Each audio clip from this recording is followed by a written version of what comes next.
Welcome. In this video I will show you how to disable Ambilight on your Philips PFS3969 TV.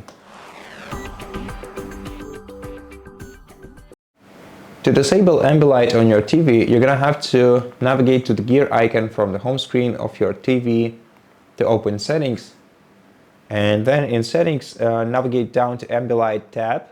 Then in Ambilight style, in Ambilight tab, go to Ambilight style and then select off.